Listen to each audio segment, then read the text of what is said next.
So we don't seem to be making enough progress. But why is Ghana poor in the midst of plenty? We are sitting on natural resource wealth that is valued in total over $10 trillion. Ghana is not a poor country. Also here on the Midday News, KNUST student and police officer arrested for allegedly raping a student, denied bail by the court, but there's more trouble for the suspect. There was a lawyer from the KNUST who is watching brief for the KNUST, the university there. So the lawyer hinted me that there are processes going on to suspend the student. We'll be live in Kumasi for the very latest coming up in sports. National 200-meter record holder Joseph Paul Amo refuses to level blames after Ghana's disqualification from the 200-meter final of the just ended Commonwealth Games. And later on the Midday News, we have showbiz.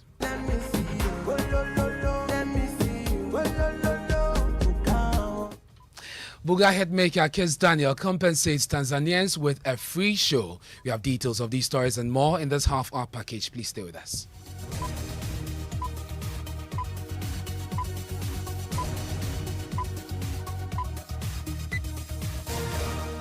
Thanks for choosing us. This is the home of independent, fearless and credible journalism. I'm Ernest. The details now. The Electricity Company of Ghana says it will not back down on its decision to install prepaid meters in the Yilo Krobo and Manya Krobo municipalities. The two municipalities have been without power for 2 weeks, leaving businesses, healthcare and other essential services nearly grinding to a halt. The Eastern Regional Security Council yesterday revealed there's a special military team to carry out intelligence assessment ahead of the next phase of installation of prepaid meters by the ECG. Seth Champon is Eastern Regional Minister. Our best option to have an amicable settlement is to allow the 48 Engineers Regiment, who are tech savvy and have the potential to be able to equally protect property and also protect life, so we have peace and overall public safety. This is what I think will help all of us. Is the 40th Regiment, are they on the ground as we speak tonight? As we speak, they are on their way, recceing, and so they are doing a recce on all the lines to be sure that no lines are broken. Managing Director of the Electricity Company of Ghana, Samuel Mahama, says power will only be restored when residents accept to allow the installation of prepaid meters. Power. If I'm to turn them back on, how am I going to transmit the power to turn them back on? When they've cut down the line, they were cutting their nose to spite their face. So what's the bottom line here, Sam? The bottom line is... What would you agree between you and I, as a matter of urgency, when it comes to this matter? As a matter of urgency and to show goodwill and good faith, the line, the wood pole they cut down, I've reinstalled it. Mm-hmm. It's up and running. Mm-hmm. I want to show them that I'm not petty. I am here to run a business. So what would you do and what would you reject? My point is, the going prepaid is non-negotiable. They shouldn't for a second believe that they're prepaid. Because right now you are in darkness. You need your businesses. Just take the prepaid and pay. And let me now have the responsibility of monitoring to see whether you have bypassed the meter or not, or whether the meter readings are right. It makes my work easier. It makes your work easier. You prepay for what you use. So for me, in all truth and fairness, as we've started, that's for the army. They are not going anywhere because I need them. I need them because it's also for the morale of my employees. My employees don't feel safe. These are people's parents. These are people's parents who work in the middle of the night. The story of ECG has not been told and hasn't been told properly. Managing Director of the Electricity Company of Ghana, Samuel Mahama there. Simon Tete is MC for Lower Manya Krobo, and he joins us on the line. Mr. Tete, we know that you have been participating in a series of meetings to find lasting solution to this. What is the latest? Thank you very much, and good afternoon to your listeners. It's rather unfortunate, but several engagements have gone on, various stakeholders. We are still engaging, including ECG, National Security, Ministry of Energy, and our regional minister is also deeply involved.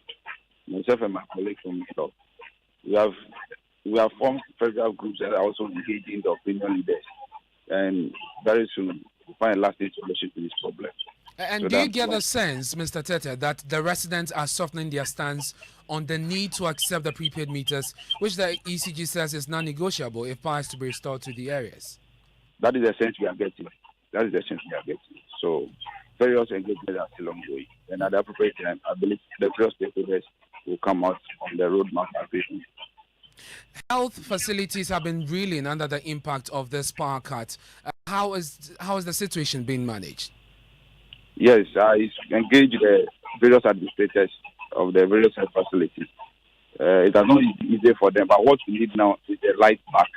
And we are just appealing to the residents to remain calm whilst we solve these problems within the shortest possible time. Thank you very much. We'll leave it here. That's the MCE for Lower Manyak Krobo, Simon Tete. They're bringing us up to speed with the situation in the area, trying to resolve the impasse between the residents and the ECG. But we can now hear from the MD of the ECG, Samuel Mahama, who says that he expects the Public Utilities Regulatory Commission to announce tariffs that will enable the company carry out its mandate effectively. The ECG is asking for more than 100% increase in electricity tariffs. For that, I'm not really part of their desk. But when the work of tariff is to let them know what the real and actual situation out there is. And then they can now decide on what would be meaningful for the people of Ghana. Let's not forget, in certain parts of the world, if it's 148, it's 148, we'll get it. If you don't want to use electricity, they'll tell you, they'll point you somewhere else in certain parts of the world. But the truth of the matter is this: PRC reserves the right, and I don't want to encroach. I don't even want to be suggestive. Let's hope it's granted. What assurance will you give us that, your performance will be better? My main aim is to reduce my losses. Reduction in losses would bring in more revenue. Do you care about your customers at all? I do.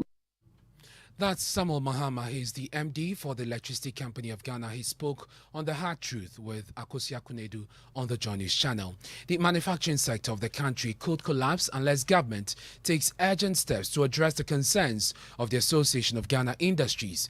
Key among them is the depreciation of the Ghana cedi against the major trading currencies. In fact, the AGI is warning its members may resort to import instead of manufacturing if the situation persists. The effect of this will be layoffs and reduction in tax revenue for government. President of the Association of Ghana Industries, Dr. Humphrey Asemdake, who disclosed this at the Graphic Business Breakfast Forum, said that his members are reeling under the severe economic challenges. And we keep saying, once the policy is wrong, manufacturers will not fight government. We'll only go back and enjoy the free and we'll all start importing. Because they might have more resources than the average retail importer. And that will distort the economy, distort your city, the cyclical issues will keep going. We're just wondering and only praying that the exchange rates will not hit subsidies by the end of year, considering the rate at which it is going. The foundation and the structure, it's a challenge. Decision makers are given power to direct. And over the years, 30 years and beyond, the inability to create jobs over 30 years as a result of the unwillingness of successive governments to deliberately champion the agri-value chain, the various value chain from the auto industry, the aluminum integrated lines, the inertia of government. Is it the fear of the people? Is it the fear of the voter? Is it a leadership concern? That should be, government has the mandate and the obligation to create the right environment. And if they do not, well, you do not blame the citizens, but you look at the bigger picture. The right policies is what we need to champion and hold government to it to make sure right policies are set and given the time of gestation, maturity, and growth. There's one big challenge, and I believe we need to pose it back to the president of the land. In the era of the COVID, he made a very fantastic statement that resonated around the world. And he says, we do not know how to restore lives. And I'm paraphrasing. However, we know how to restore the economy. These words of his has come back for him to live beyond it and establish that, yes, we know how to restore the said economy. Dr. Humphrey Dake is the president of the AGI. Director of Research at the Institute of Economic Affairs, Dr. John Kwachi, says the debt situation continues to swallow the country's revenue. In fact, we are in a situation where we have accumulated a large amount of domestic payment arrears also. We have arrears to contractors. We have arrears to the statutory funds. We have arrears to national service personnel. We have arrears to NAPCOP. We have arrears to nursing trainees, arrears to teacher trainees. So we have accumulated a substantial amount of domestic payment arrears. We are also told, when the IMF visited recently, that they issued a statement that we may be close to not being able to meet even our external debt payments. Now, our sovereign debt has been downgraded by credit rating agencies. Investors are disinvesting from our bonds. In fact, IEA, we have done some work, collected reliable information that is showing that we are sitting on natural resource wealth that is valued in total over $10 trillion. I have the information, okay? But what we are even exploiting now, we give 80% away to foreigners and we take 20% at most. In some cases, we are even getting much less. So that is where Ghana is not a poor country. We are very rich. We are a very rich country, except that we are not exploiting our own natural resources and capacities, to transform this economy. Also at the breakfast forum was a board member of the Bank of Ghana, Dr. Eric Osesibe, who is blaming weak leadership and lack of foresight for the state of the Ghanaian economy. We seem to be within a vicious cycle of debt, fiscal deficit, interest payments. Because what happens when we spend more than what we generate as a country, it means that we have to borrow.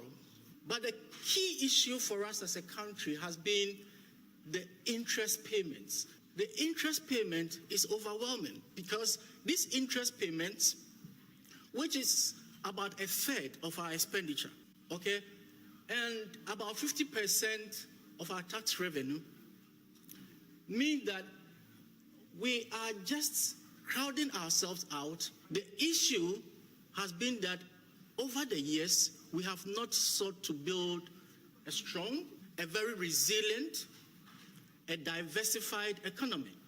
So we seem to be moving in circles, as I mentioned, in a vicious cycle. We put one foot forward as a nation, then we take 2 foot backward. So we don't seem to be making enough progress.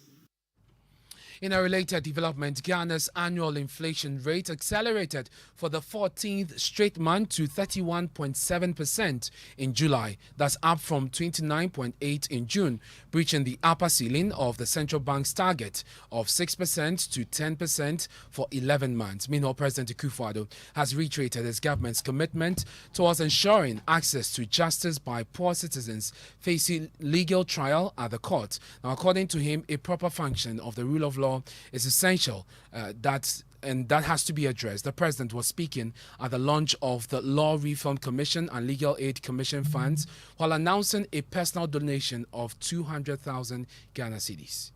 A proper functioning of the law is a vital tool for development of any country. One of the key priorities for government is to build a modern legal and justice system in Ghana. Even though the challenges we face are many, the promotion of the rule of law is of the utmost importance and cannot take a back seat no matter the current circumstances. It is necessary for government to lend its support to institutions whose objectives promote the cause of the people. Let's stay a while longer with the president because he's been accused of meddling in the upcoming Nigerian elections and has even written to the All Progressive Congress leader Asiwaju Bola Tinubu for him to step aside and give Peter Obi a chance. The president has been reacting to this.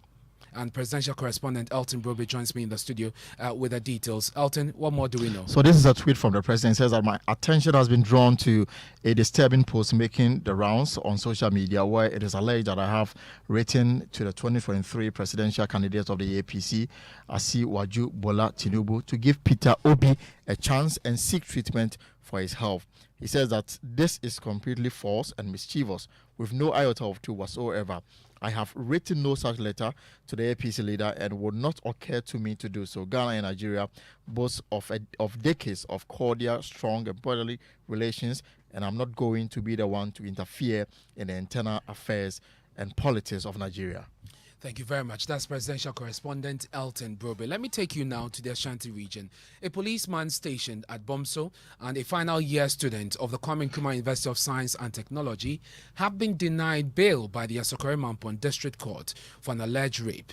Lance Corporal Frank Edu Poku, who has since been interdicted, and Joel Osei-Wusu are standing trial for allegedly raping a first-year female student of the Kwame Nkrumah University of Science and Technology on July 19. The two, who were remanded into prison custody on the 28th of July 2022, were denied bail again when they made their second appearance before court. It followed a strong opposition to the bail filed by lawyers of the two by the prosecution. The development comes as prosecution told the court a duplicate docket has been sent to the Attorney General's office for advice. My colleague Ohimin Teria, who has been following this, joins us on the line with more. Ohimin, bring us up to speed with what happened in court today. Thank you, Ernest. The Attorney General, represented by the prosecutor, ACP Kofi Blagoji, told the court that the duplicate docket has been sent to the AG's office for advice, and prosecution still awaits the advice from the AG. Then immediately the defense counsel rose and then argued that it is time for their clients to be granted bail.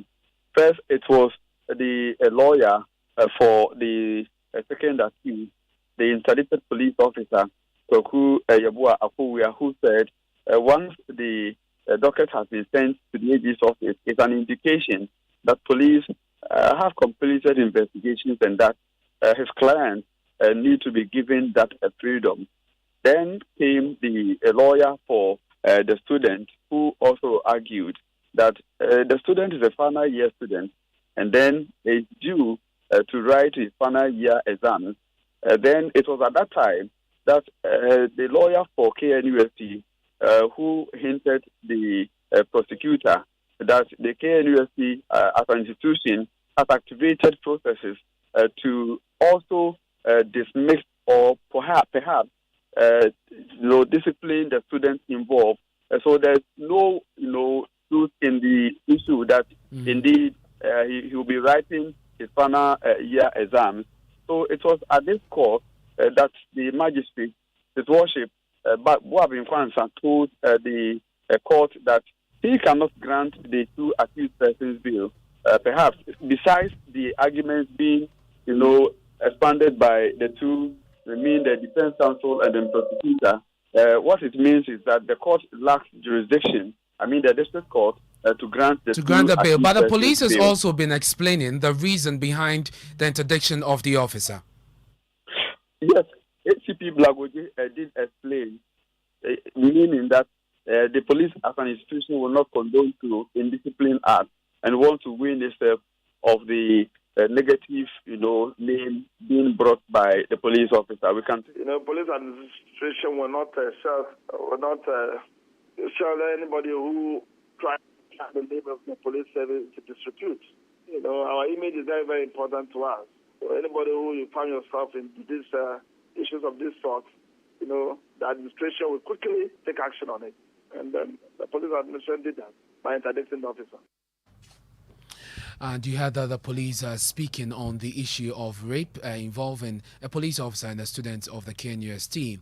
Let's tell you some other stories now. The Customs Division of the Ghana Revenue Authority has hit back at the Office of the Special Prosecutor, refuting claims of corruption against some of its officials in the case of the La Bianca Food Company. Commissioner of Customs, Colonel Retired Kojo Damwa, insists the report of the Special Prosecutor was released with malicious intent to discredit the customs officers. The report, signed by the Special Prosecutor Kisi Jabin, alleged that the influence peddling by Ms. Asomahene, who is Council Member of State member, led to the reduction in the tax liabilities for her frozen foods company, La Bianca Company Limited.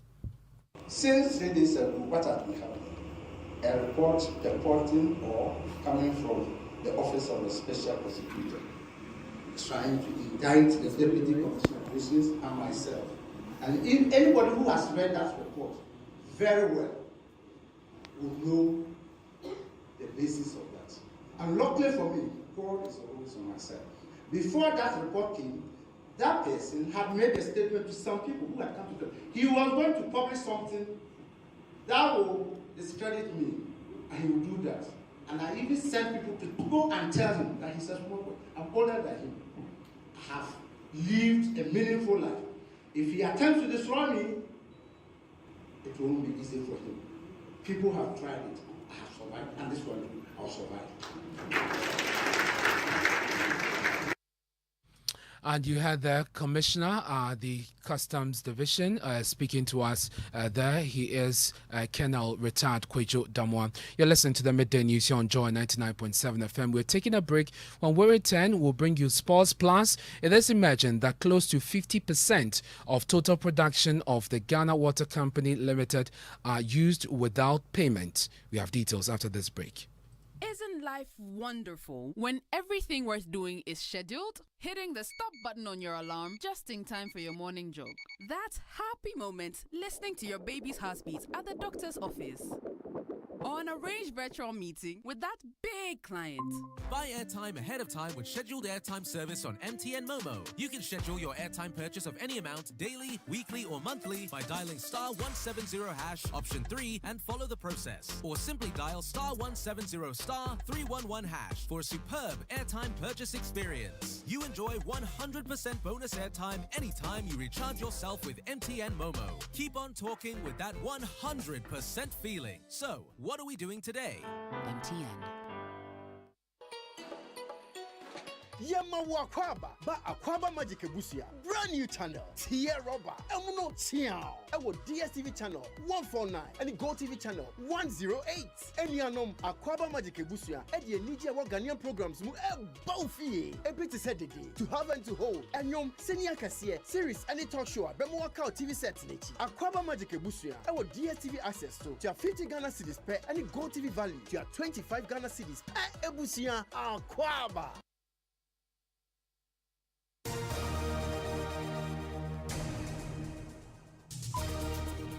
Thanks for staying with us here on the Midday News. Time now for sports. Razak is here with the very latest. Yes, Ernest, despite winning bronze in the 200 meters, Joseph Paul Amwa is yet to get over the unforced disqualification of the men's 4x100 relay team for the final. Ghana's 4x100 relay team secured an automatic qualification to the final of the event, but missed out because team coaches failed to update the list of Ghana's athletes representing. Joe tell Joy Sports medaling in the event was very possible, but he can't lay blames on anyone. I didn't know what happened. I thought it was just a lane infringement, but only to hear that it was the whole, registration, and I was very down. Honestly, I was very down. But I mean, like I said, I had a race later in the day. Benjamin also told me, just focus on what's ahead. It's already done. We were still trying to, fight through to see if we could, get reinstated, but track and field is very technical nowadays. The little things could take so much. Sometimes you just got to be vigilant and know that there are new things coming up in track. There are new rules, new everything. So honestly, we felt like we're going to get going. We felt like we're going to get going. We felt even though we didn't have the same team from Eugene, we believed in whoever was going to take the fourth spot on the team. And we knew what we had going into the competition, and we knew we were going to do it. So that's Joseph Paul Amos speaking there. And as on Friday, there's going to be a comprehensive review of Ghana's performance at the Commonwealth Games. So just stay tuned to Joy News and all our socials. You will be posted on all of that. Thank you very much, Razak, for bringing us sports. Now, this afternoon, it's imagined that close to 50% of the total production of the Ghana Water Company Limited are used without payment.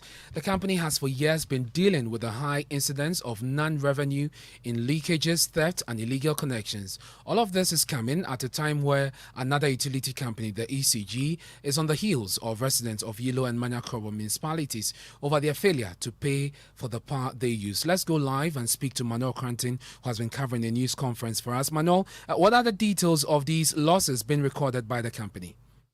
Also, Ernest, we were told by the managing director of the Ghana Water Company Limited, Dr. Brima Clifford, that a total of about 46% of the entire production as of year ending 2021 of the company were non-revenue. That means that they were used or went without payment. And in this includes leakages, includes illegal, connections, and then also theft. And as of 2021, the total sales stood at 172.7 million in metric tons and in cubic meters, I beg your pardon. And that is the water that actually was sold in 2021. That was represented just 54% of the entire money that came to them, Ernest. And how are they seeking to address this issue? In fact, the managing director actually said that what we're going to see is an elevation of the issue of theft of its water to a national security matter. It is also deploying social media and digital platforms to be able to bill and collect its money without having to necessarily encounter customers. So includes smart meters being deployed and drones also being deployed. Manu Cranton there. Time now for Joy News Agenda. And road users of the Bole Sola Wa Highway are worried about the delay in fixing the highway, though government secured $150 million to fund it. Portions of that stretch with bitumen surface is replete with potholes, and the residents link it to the many accidents recorded there. Upper West correspondent Rafik Salam reports. Majority Leader in Parliament, Osei Chairman Sabonsu, at a Thanksgiving service for Right Honourable Speaker of Parliament, Alban Sumanakis for Government, made an emphatic statement about government's plan to rehabilitate this road. Government has agreed and indeed secured a facility of $250 million United States dollars to construct the road from Bole Sola up to Wa. It's $250 million. And I believe that in the next couple of months, you will see that the Minister for Roads and Highways will be here to do the commissioning of the project. The first part that has been secured is $150 million. It's been exactly 60 months since the Majority Leader of Parliament, Osei Chairman Sobonsu, made the announcement on government's plan to fix the over 200 kilometers Bole Sola Wa Highway. Since then, there have not been an inch of blade of improvement on the road. The cruel reality, however, is that the road has further deteriorated with a bituminous surface paving way for pot and manholes. Residents living closer to the road and commuters now bear the brunt of the dust, bumpy and deplorable road. A little over 2 years ago, they came and scraped certain portions of the road, as you can see. We thought that as soon as they did the scraping, they were going to come to fix it and to put bitumen. Unfortunately, more than 1 year, getting to 2 years down the line, we are not seeing anything, and it's just affecting us. A journey that normally would take 30 minutes takes you 1.5 hours to complete. It's so frustrating. From Kumasi to Wa, we are supposed to do half a day, but now for the past 3 days, I have been on this road. What is worrying us are the potholes. Rafik Salam filed that report for Joy News Agenda, ending the midday news here on Joy 99.7 FM. Our top story this hour: Electricity Company of Ghana vows it will restore power to Yilo and Manya-Krobo municipalities when residents accept to allow installation of prepaid meters in all homes. We'll leave you with the sound of Kis Daniel, who is compensating residents of Tanzania with a free show. Listen. I sat down with Straight Up Vibes, my brother Montana, and I told him, you know what? The show must go on. Regardless of the press out there, regardless of the news out there, regardless of whatever it is that is flying out around there, let's make this happen. So we came to an agreement to put up a show on Friday. Oh yeah, so this Friday, and a free show, by the way. So I will be partnering with Straight Up Vibes to make that happen. And also, I must apologize to the fans. None of this was intentional. I love my job. Especially, I love performing.